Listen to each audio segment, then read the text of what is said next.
ನಮಸ್ಕಾರ. ಇದು ಸುದ್ದಿ ವಿಶ್ಲೇಷಣೆ. ನಾನು ಶಶಿಧರ್ ಭಟ್. ಇದು ನನ್ನ ಡಿಜಿಟಲ್ ವಾಹಿನಿ ಸುದ್ದಿ ಟಿವಿ. ಇದನ್ನು ಲೈಕ್ ಮಾಡಿ, ಸಬ್ಸ್ಕ್ರೈಬ್ ಮಾಡಿ, ಬೆಲ್ ಐಕಾನ್ ಪ್ರೆಸ್ ಮಾಡೋದಕ್ಕೆ ಬರಬೇಡಿ. ಹಾಗೇನೆ ಸಾಧ್ಯ ಆದರೆ ಸಹಾಯ ಮಾಡಿ.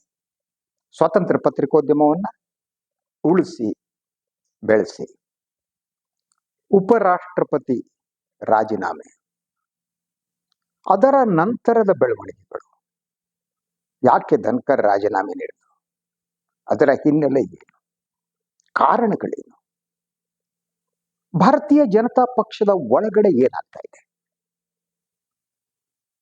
ಬಿಜೆಪಿಯ ಒಳಗಡೆ ಪ್ರಶ್ನಾತೀತ ನಾಯಕರು, ಸರ್ವಾಧಿಕಾರಿ ಮನಸ್ಥಿತಿಯವರು ಆದ ಪ್ರಧಾನಿ ನರೇಂದ್ರ ಮೋದಿ ಮತ್ತು ಅಮಿತ್ ಶಾ ಅವರ ವಿರುದ್ಧ ಯಾರೋ ಸೆಡ್ಡು ಹೊಡೆಯುತ್ತಿದ್ದಾರೆಯೇ? ಇದು ಪ್ರಶ್ನೆ. ಧನ್ಕರ್ ಅವರ ಒಟ್ಟಾರೆ ಅಪ್ರೋಚ್ನಲ್ಲಿ ಯಾಕೆ ಬದಲಾವಣೆ ಆಯಿತು? ನಾವದನ್ನ ಧನ್ಕರ್ ಅವರ ಇತಿಹಾಸವನ್ನು ಸ್ವಲ್ಪ ನೋಡ್ಬಿಟ್ರೆ ನಮ್ಗದರ ಅರ್ಥ ಆಗುತ್ತೆ. ಅವರು ಪಶ್ಚಿಮ ಬಂಗಾಳದ ರಾಜ್ಯಪಾಲರಾಗಿದ್ದಾಗ ಮಮತಾ ದೀದಿಗೆ ಕೊಟ್ಟ ತೊಂದರೆ ಅಷ್ಟಿಷ್ಟಲ್ಲ. ಒಬ್ಬ ರಾಜ್ಯಪಾಲರನ್ನ ಯಾವ ರೀತಿ ಕೇಂದ್ರ ಬಳಸಿಕೊಳ್ಳಬಹುದು ಅದಕ್ಕೆ ಉದಾಹರಣೆಯಾದವರು ಅವರು, ಬಳಕೆಯಾದವರು. ಮಮತಾ ದೀದಿಯನ್ನ ರಾಜಕೀಯವಾಗಿ ಬಗ್ಗಿಸುವುದಕ್ಕೆ ಒಂದು ಅಸ್ತ್ರವಾಗಿದ್ದವರು ಇದೇ ಧನ್ಕರ್. ಇದಾದ ಮೇಲೆ ಅವರು ಇದೇ ಕಾರಣಕ್ಕಾಗಿ ಉಪರಾಷ್ಟ್ರಪತಿ ಹುದ್ದೆಯನ್ನು ಪಡೆದವರು.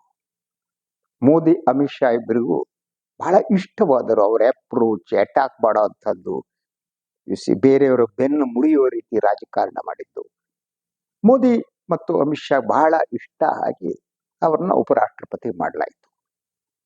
ಉಪರಾಷ್ಟ್ರಪತಿ ಆದ ಮೇಲೆ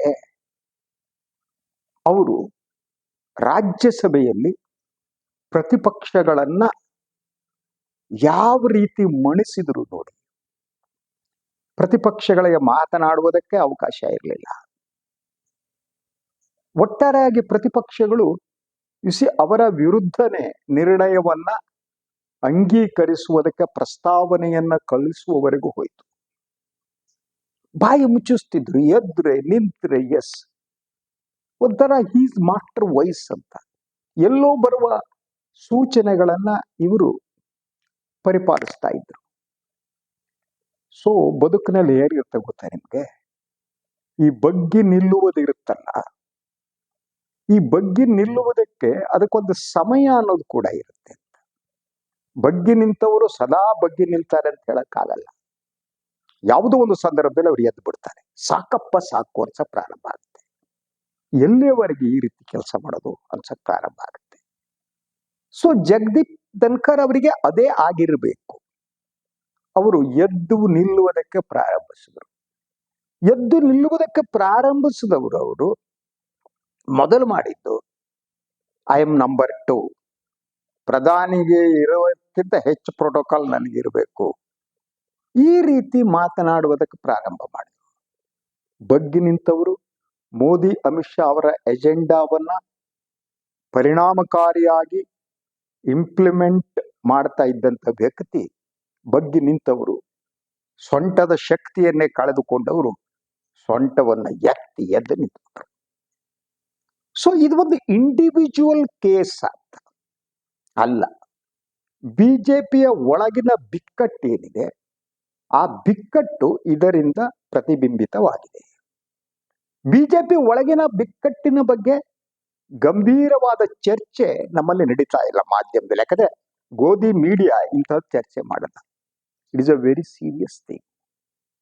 ನೀವು ಮೋದಿ ಅಮಿತ್ ಶಾ ಅವರು 2014ರ ನಂತರ ಅವ್ರು ನೋಡ್ತಾ ಬನ್ನಿ. ಅವರು ಒಬ್ಬೊಬ್ಬರೇ ಹಿರಿಯ ನಾಯಕರನ್ನ ಫಿನಿಶ್ ಮಾಡ್ತಾ ಬಂದರು ರಾಜಕೀಯವಾಗಿ. ಅದ್ವಾನಿ ನೇಪಥ್ಯಕ್ಕೆ ಹೋದ್ರು, ನಾವು ನೋಡ್ತಾ ಇದ್ದ ಹಾಗೆ. ಮುರಳಿ ಮನೋಹರ್ ಜೋಶಿ ಹೋದ್ರು, ಮಾರ್ಗದರ್ಶಕ್ ಮಂಡಲ ನಮ್ಮ ಏನು ಮಾಡಿ ಅಲ್ಲಿ ತಳ್ಳಲಾಯಿತು. ದಿವಂಗತ ಸುಷ್ಮಾ ಸ್ವರಾಜ್ ಅವರನ್ನ ಟಿಕೆಟ್ ಕೊಡದೆ ಹತ್ತಿಕ್ಕಲಾಯಿತು. ರವಿಶಂಕರ್ ಪ್ರಸಾದ್ ಅವರ ಮಂತ್ರಿಯಾದವ್ರನ್ನ ಕಿತ್ತೊಗೆಯಲಾಯಿತು. ಸೊ ಮೋದಿ ಅಮಿತ್ ಶಾ ಯಾವ ರೀತಿ ಬೆಳೀತಾ ಹೋದ್ರು ಅಂದ್ರೆ, ಅವರ ವಿರೋಧ ಇರುವವರನ್ನೆಲ್ಲ ಪೊಲಿಟಿಕಲಿ ದಿ ಫಿನಿಶ್ಡ್ ಅಂತ. ಈ ಪೊಲಿಟಿಕಲಿ ಫಿನಿಶ್ ಮಾಡ್ತಾ ಮಾಡ್ತಾ ಮಾಡ್ತಾ ಅವರು ಹೆಚ್ಚು ಪ್ರಬಲರಾಗ್ತಾ ಹೋದರು. ಅವರು ಹೆಚ್ಚು ಪ್ರಬಲರಾಗ್ತಾ ಇದ್ದ ಹಾಗೆ ಆತಂಕ ಉಂಟಾಗಿದ್ದು ರಾಷ್ಟ್ರೀಯ ಸ್ವಯಂ ಸೇವಕ ಸಂಘಕ್ಕೆ. ಯಾಕೆಂದ್ರೆ ರಾಷ್ಟ್ರೀಯ ಸ್ವಯಂ ಸೇವಕ ಸಂಘ ಪಕ್ಷಕ್ಕಿಂತ ಯಾವುದೋ ಒಬ್ಬ ವ್ಯಕ್ತಿ ದೊಡ್ಡವನಾಗುವುದು ಅವರಿಗೆ ಇಷ್ಟ ಇಲ್ಲ ಅಂತ. ಬಟ್ ಮೋದಿ ತಾವು ಪಕ್ಷಕ್ಕಿಂತ ದೊಡ್ಡವರು ಅಂತ ಒಂದು ಬಹಳ ಸಿಸ್ಟಮೆಟಿಕ್ ಆದ ಪ್ರಚಾರವನ್ನು ಮಾಡ್ತಾ ಬಂದರು. ಈ ದೇಶದ ಜನ ಬಿಜೆಪಿಯನ್ನ ಮರೆತು ಬಿಟ್ಟು ಮೋದಿ ಅವರನ್ನ ಮಾತ್ರ ನೆನಪಿಟ್ಕೊಳ್ಳೋ ಪ್ರಾರಂಭ. RSS ಗೆ ಆವಾಗ ಭಯ ಉಂಟಾದದ್ದು. ಸೊ ಈ ಮೋದಿಯವರು ಈ ರೀತಿ ಆಗ್ಬಿಟ್ರೆ ಬಿಜೆಪಿ ಅವ್ರ ಮುಂದೆ ನಗಣ್ಯ ಆದ್ರೆ ಮೋದಿಯವರ ನಂತರ ಕತೆ ಏನು? ಇದು RSS ಗೆ ಕಾಡ್ತಾ ಇತ್ತು. ಇದೇ ಸಂದರ್ಭದಲ್ಲಿ ಪಕ್ಷದ ಒಳಗಡೆ ಯಾರ್ಯಾರು ಮೋದಿ ಅಮಿತ್ ಶಾ ಅವರಿಂದ ತುಳಿತಕ್ಕೆ ಒಳಗಾಗಿದ್ದಾರೆ ಅವರೆಲ್ಲ ಕೂಡ ಸೆಟೆದು ನಿಲ್ಲುವಂತ ಒಂದು ಹಂತಕ್ಕೆ ಬರತೊಡಗಿದೆ. ಅದರ ಈ ಸೆಟೆದು ನಿಲ್ಲುವಿಕೆಯ ಪರಿಣಾಮನೇ ಜಗದೀಪ್ ಧನ್ಕರ್ ಅವರ ರಾಜೀನಾಮೆ. ಅದು ಅದರಿಂದ ಅವರೊಬ್ಬರೇ ಅಲ್ಲ, ಬಿಜೆಪಿಯ ಒಳಗಡೆ ಮೋದಿ ಅಮಿತ್ ಶಾ ಅವರನ್ನು ವಿರೋಧಿಸುವ ಒಂದು ಮನಸ್ಥಿತಿ ರೂಪುಗೊಂಡು ಅದು ಸ್ಫೋಟಗೊಳ್ಳುವ ಸ್ಥಿತಿಗೆ ಬಂದಿದೆ. ಇದು ನೀವು ಬಹಳ ಸ್ಪಷ್ಟವಾಗಿ ಗಮನಿಸಬಹುದು. ಅದರ ಜೊತೆಗೆ ಬಿಜೆಪಿ ಮತ್ತು ಮೋದಿಯವರ ಒಂದು ಒಂದು ಇದೇನಿದೆ ಅದು ವರ್ಸಸ್ RSS. ಇದು ಈ ಒಂದು ಸಂಘರ್ಷ ಯಾವ ಹಂತಕ್ಕೆ ಬಂದಿದೆ ಅಂದ್ರೆ, ನಾನು ಹಿಂದಿನ ಒಂದು ವಿಶ್ಲೇಷಣೆಯನ್ನು ಹೇಳಿದೆ. ಎಂದೂ ಕೂಡ ನಾಗಪುರಕ್ಕೆ ಹೋಗದಿದ್ದವರು ಮೋದಿಯವರು ಎಲ್ಲ ಬಿಟ್ಟು ಎದ್ದು ಬಿದ್ದು ನಾಗಪುರಕ್ಕೆ ಓಡೋ ಹಾಗಾಯ್ತು. ಅದಾದ್ಮೇಲೆ 75 ವರ್ಷದ ನಿವೃತ್ತಿಯ ವಿಚಾರವನ್ನ ಮೋಹನ್ ಭಾಗವತ್ ಅವರು ಪ್ರಸ್ತಾಪ ಮಾಡಿದ್ದು. ಅದು ಈಗ ಸ್ಪಷ್ಟ ಆಗ್ತಾ ಇದ್ದು ಅಂದ್ರೆ ಅವರು ಮೋದಿಯವರಿಗೆ ಯು ಆರ್ 75 ಗಾಡ್ ಆ ಸಂದೇಶ ಕೊಡುವ ಉದ್ದೇಶದಿಂದಲೇ ಅವರು ಮೋಹನ್ ಭಾಗವತ್ ಆ ಮಾತನ್ನ ಆಡಿದ್ರು. ಅಂದ್ರೆ ಮೋದಿಯವರನ್ನ ಕಳಿಸಿಕೊಡುವುದಕ್ಕೆ, ಅವರಿಗೆ ವಿದಾಯ ಹೇಳುವುದಕ್ಕೆ RSS ಸಿದ್ಧ ಆಗಿದೆ. ಯಾಕಂದ್ರೆ RSSಗೆ ಬಿಜೆಪಿ ಅನ್ನೋದು ಮುಖ್ಯ ಮತ್ತು ಬಿಜೆಪಿಯನ್ನ ಸಂಪೂರ್ಣವಾಗಿ ತನ್ನ ನಿಯಂತ್ರಣಕ್ಕೆ ತಗೋಬೇಕು RSSಗೆ. ಆ ಕಾರಣಕ್ಕಾಗಿನೇ ಬಿಜೆಪಿ ರಾಷ್ಟ್ರೀಯ ಅಧ್ಯಕ್ಷರ ನೇಮಕ 2 ವರ್ಷದಿಂದ ನೆನೆಗುದಿಗೆ ಬಿದ್ದಿದೆ. ಇದೇ ಇನ್ಯಾವುದೋ ರಾಜಕೀಯ ಪಕ್ಷದಲ್ಲಿ ಆಗಿದ್ರೆ ನಮ್ಮ ಮೋದಿ ಮೀಡಿಯಾಗಳಿಗೆ ಯಾವ್ದು ಕೊಡದಾಳೆ ಬೈದು ಬಿಟ್ಟು ಏನು ಇದು ರಾಜಕೀಯ ಪಕ್ಷವ ಅಧ್ಯಕ್ಷರ ಆಯ್ಕೆ ಯೋಗ್ಯತೆನೇ ಇಲ್ಲ ಹಾಗೆ ಹೀಗೆ ಕೂಗಾಡ್ಬಿಡ್ತಿದ್ರು. ಆದ್ರೆ ಅದು ಬಿಜೆಪಿ ಆದ್ರಿಂದ ಮೀಡಿಯಾ ಕೂಡ ಬಿಜೆಪಿ ಆದ್ರಿಂದ ಯಾರು ಮಾತಾಡಲ್ಲ. 2 ವರ್ಷ ಆಯ್ತು ಸರ್, 2 ವರ್ಷ ಅಧ್ಯಕ್ಷರ ನೇಮಕ ಮಾಡಕ್ಕಾಗ್ತಿಲ್ಲ. ಯಾಕೆ? ಸೊ ಬಹಳ ಸ್ಪಷ್ಟವಾಗಿ RSS ಪಕ್ಷವನ್ನ ನಿಯಂತ್ರಣಕ್ಕೆ ತೆಗೆದುಕೊಳ್ಳುವ ಯತ್ನದಲ್ಲಿದೆ. ಬಹಳ ಸ್ಪಷ್ಟವಾಗಿ ಅನಿಸಿದೆ. ಈಗ ಬಿಜೆಪಿಯ ರಾಷ್ಟ್ರೀಯ ಅಧ್ಯಕ್ಷರಾಗುವವರು ಮೋದಿ ಅಮಿತ್ ಶಾ ಅವರ ಚೇಲಾಗಳು ಭಟ್ಟಂಗಿಯೂ ಆಗಕೂಡದು.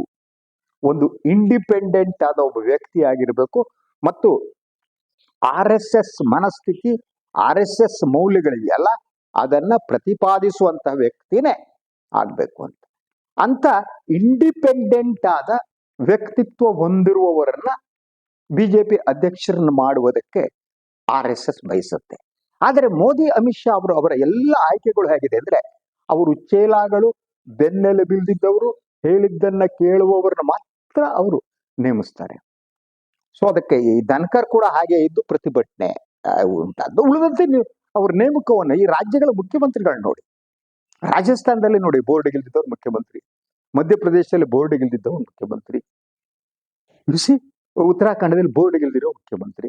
ಯಾರಿಗೆ ಸ್ವಂತ ವ್ಯಕ್ತಿತ್ವ ಇದೆಯೋ ಅವರನ್ನು ಯಾರನ್ನು ಕೂಡ ಅಧಿಕಾರಕ್ಕೆ ತರದೆ ದಡ್ಡರು, ಅಯೋಗ್ಯರು, ಹೇಳಿದ ಮಾತು ಕೇಳುವವರು, ಭಟ್ಟಂಗಿಗಳು, ಬಹುಪರ ಕೇಳುವ ಅವ್ರನ್ನ ಮಾತ್ರ ಮುಖ್ಯಮಂತ್ರಿ ಇನ್ನ ಬೇರೆ ಬೇರೆ ಉನ್ನತ ಸ್ಥಾನದಲ್ಲಿ ಮೋದಿ ಅಮಿತ್ ಶಾ ನೇಮಿಸಿದ್ದಾರೆ.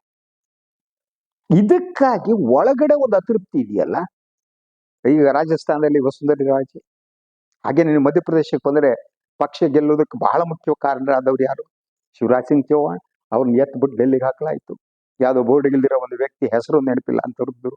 ಗುಜರಾತ್ನಲ್ಲೂ ಕೂಡ ಅಷ್ಟೇ ಪವರ್ಫುಲ್ ವ್ಯಕ್ತಿಯನ್ನು ಬಿಟ್ಟು ಚೇಲಾಗಳನ್ನ ತಂದು ಕೊಟ್ಟಿಸ್ತಾರೆ. ಇದು ಬಿಜೆಪಿಯ ಒಳಗಡೆ ಒಂದು ಬಿಕ್ಕಟ್ಟಿಗೆ ಕಾರಣ ಆಗಿದೆ. ಹಾಗಿದ್ರೆ ಈಗ ಜಗದೀಪ್ ಧನ್ಕರ್ ಅವರ ಜಾಗದಲ್ಲಿ ಯಾರನ್ನು ಕೂಡಿಸ್ಬೇಕು? RSS ಅವರು ಬಯಸೋದ ಅಥವಾ ಬಿಜೆಪಿ ಮೋದಿ ಅಮಿತ್ ಶಾ ಬಯಸೋದ? ನನಗೆ ಅನ್ನಿಸುವ ಹಾಗೆ you see that RSS you see ಉಪರಾಷ್ಟ್ರಪತಿಯ ಬಗ್ಗೆ ಅಂತ ಸೀರಿಯಸ್ ಆಗಿ ತಗೊಳತ್ತೆ ಅಂತ ನನಗೆ ಅನ್ಸಲ್ಲ. ಯಾರ್ದೋ ಹೆಸರು ಇರ್ಬೋದು, ಆದ್ರೆ they are more particular about BJP national president. ಅವರು ಮಾತ್ರ ತಮ್ಮ ನಿಯಂತ್ರಣದಲ್ಲಿ ಇದ್ದವರಾಗಬೇಕು ಅಂತ. ಅದನ್ನ ಮಾಡುವುದಕ್ಕೆ ಮೋದಿ ಅಮಿತ್ ಶಾ ರೆಡಿ ಇಲ್ಲ. ಅವರಿಗೆ ಬೇಕಾದವ್ರು ಯಾರು ಬೇಕು, ಅವರಿಗೆ ತಾವು ಹೇಳ್ದಂಗೆ ಕೇಳಬೇಕು, ತಾವು ಹಾಕಿರುವ ಗೆರೆಯನ್ನ ದಾಟ್ಕೊಡುದು, ಆ ಗೆರೆಯ ಒಳಗಡೆ ಇರಬೇಕು.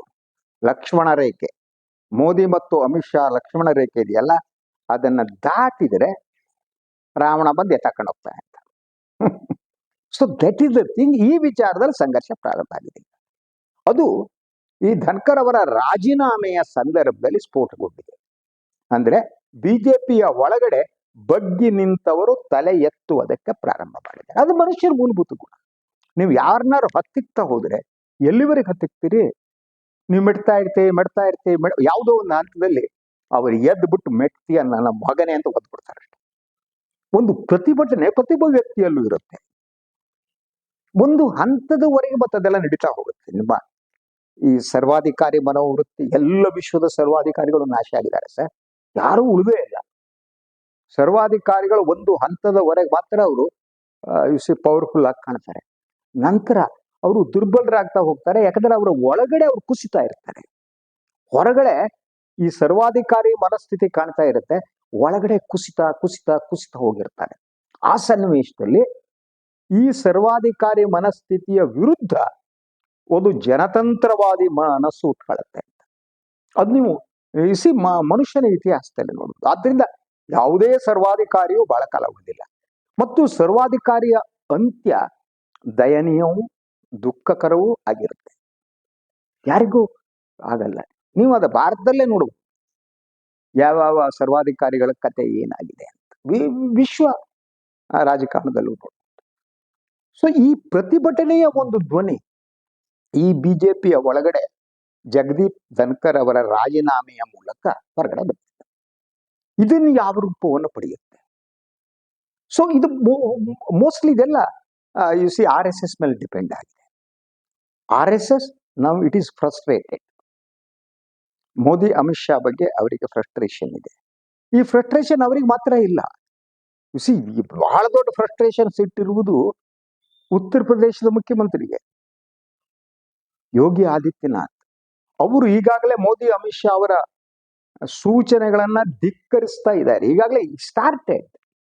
ಅದು ಅಲ್ಲಿಯ DGP director general of police ನೇಮಕದ ಸಂದರ್ಭದಲ್ಲಿ ಕೂಡ ಅದು ಬಹಳ ಸ್ಪಷ್ಟವಾಗಿ ಕಾಣ್ತಾ ಇದೆ.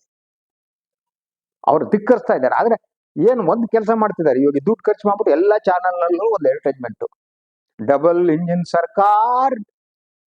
ಇಂಜಿನ್ ಸರ್ಕಾರ ಅಂತ ಒಂದು ಅಡ್ವರ್ಟೈಸ್ಮೆಂಟ್, ಒಂದು ಕೋಟ್ಯಾಂತರ ರೂಪಾಯಿ ಖರ್ಚು ಮಾಡಿ ಎಲ್ಲಾ ಚಾನಲ್ ಹಾಕ್ತಿದ್ದಾರೆ. ಅದು ಬಿಟ್ರೆ ದಟ್ ಆ ಪವರ್ ಟಸಲ್ ಏನಿದೆ, ಸಂಘರ್ಷ ಏನಿದೆ, UPL ಪ್ರಾರಂಭನೇ ಆಗ್ಬಿಟ್ಟಿದೆ. ಆ ಕಾರಣಕ್ಕೆ ಕಳೆದ 2 ವರ್ಷಗಳಿಂದ ಇರ್ಬೋದು, 1.5 ವರ್ಷದಿಂದ ಯೋಗಿ ಆದಿತ್ಯನಾಥ್ ಬದಲಾಗ್ತಾರೆ ಎನ್ನುವ ಸುದ್ದಿಗಳನ್ನು ಹರಡಲಾಗ್ತಾ ಇತ್ತು. ಅದು ನ್ಯಾಷನಲ್ ಚಾನೆಲ್, ಅದು ಈ ಗೋಧಿ ಹರಡ್ತಾ ಇದ್ದ ಸುದ್ದಿ ಏನಿದೆ, ಇದು ಮೋದಿ ಅಮಿತ್ ಶಾ ಅವರಿಂದ ಪಡೆದ ಸುದ್ದಿಯನ್ನು ಹರಡೋದು. ಆದ್ರೆ ಯೋಗಿಯನ್ನೇನು ಮಾಡಕ್ಕಾಗಿಲ್ಲ. ಇದು ಹೇಗೆ ಅಂದ್ರೆ ನಮ್ಮಲ್ಲಿ ಒಂದು ನೀತಿ ಇದೆ, ಏನ್ ಗೊತ್ತಾ? ಒಬ್ಬ ಕಳ್ಳ ಇದ್ರೆ ಅವನಿಗೆ ಇನ್ನೊಬ್ಬ ದೊಡ್ಡ ಕಳ್ಳ ಇರ್ತಾನೆ. ಕಳ್ಳರಲ್ಲಿ ಅಲ್ಟಿಮೇಟ್ ಇರೋ ಒಬ್ರಿಗಿಂತ ಒಬ್ಬ ದೊಡ್ಡ ಕಳ್ಳರು ಇರ್ತಾರೆ. ಒಬ್ಬ ಕಳ್ಳ ತಾನೇ ಕಳ್ಳ ಅನ್ಕೊಂಡಿರ್ತಾನೆ, ಇನ್ನೊಬ್ಬ ದೊಡ್ಡ ಕಳ್ಳ ಅವನಕ್ಕಿಂತ ಇದ್ ಮಾಡ್ತಾನೆ. ಹಾಗೇನೆ ಒಬ್ರಿಗಿಂತ ಒಬ್ಬರಿದ್ದಿರ್ತಾರೆ. ಸೊ ಅಂತ ಸಿಚುವೇಶನ್ ನಲ್ಲಿ ಈ ವಿರೋಧ ಏನಿದೆ, UPL ಪ್ರಾರಂಭ ಆಗಿದೆ. ರಾಜಸ್ಥಾನದಲ್ಲಿ ಹೇಳಿದೆ ನಾನು, ವಸುಂಧರಾ ರಾಜೆ ಅಂತ ಇದೆ, ಶಿವರಾಜ್ ಸಿಂಗ್ ಪಾಟೀಲ್ ಮಧ್ಯಪ್ರದೇಶದಲ್ಲಿ ಇದೆ.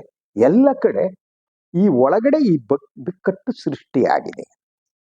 ಅದರ ಸೂಚನೆ ಈ ಜಗದೀಪ್ ಧನ್ಕರ್ ಅವರ ರಾಜೀನಾಮೆಯಿಂದ ಕಾಣ್ತಾ ಇದೆ. ರೋಗ ಏನಿದೆ, ರೋಗ ಈಗ ಉಲ್ಬಣವಾಗಿದೆ ಅಂತ ಕಾಣ್ತಾ ಇದೆ. ಈ ರೋಗ ಗುಣ ಆಗುವ ಹಂತವನ್ನು ಮೀರಿದೆಯಾ ಅಥವಾ ಗುಣವಾಗುವ ಸ್ಥಿತಿಯಲ್ಲಿದೆಯಾ ಅಂತ ಈಗಲೇ ಹೇಳೋದು ಕಷ್ಟ. ಈಗ ತಕ್ಷಣ ಹೇಳಕ್ಕಾಗಲ್ಲ. ಬಟ್ ರೋಗ ಸ್ಪ್ರೆಡ್ ಆಗ್ತದೆ, ಜಸ್ಟ್ ಲೈಕ್ ಕ್ಯಾನ್ಸರ್ ಅಂತ. ಇದು ಆಗ್ತಾ ಇದೆ ಬಿಜೆಪಿಯ ಒಳಗಡೆ. ಇದು ಮುಂದೆ ಏನಾಗುತ್ತೆ, ಲೆಟ್ಸ್ ವೇಟ್ ಅಂಡ್ ಸಿ. ಇದು ಇವತ್ತಿನ ಸುದ್ದಿ ವಿಶ್ಲೇಷಣೆ ಇನ್ನೊಂದು ವಿಚಾರದಾಗ ಮತ್ತೆ ಬರ್ತೀನಿ. ನಾನು ವಾಯಿನ್ ಲೈಕ್ ಮಾಡಿ, ಸಬ್ಸ್ಕ್ರೈಬ್ ಮಾಡಿ, ಬೆಲ್ ಐಕಾನ್ ಪ್ರೆಸ್ ಮಾಡೋದಕ್ಕೆ ಬರಬೇಡಿ. ಹಾಗೇನೆ ಸಾಧ್ಯ ಆದರೆ ಸಹಾಯ ಮಾಡಿ. ಸ್ವತಂತ್ರ ಪತ್ರಿಕೋದ್ಯಮಕ್ಕೆ ತಮ್ಮ ಬೆಂಬಲ ಸದಾ ಇರಲಿ. ಎಲ್ಲರಿಗೂ ನಮಸ್ಕಾರ.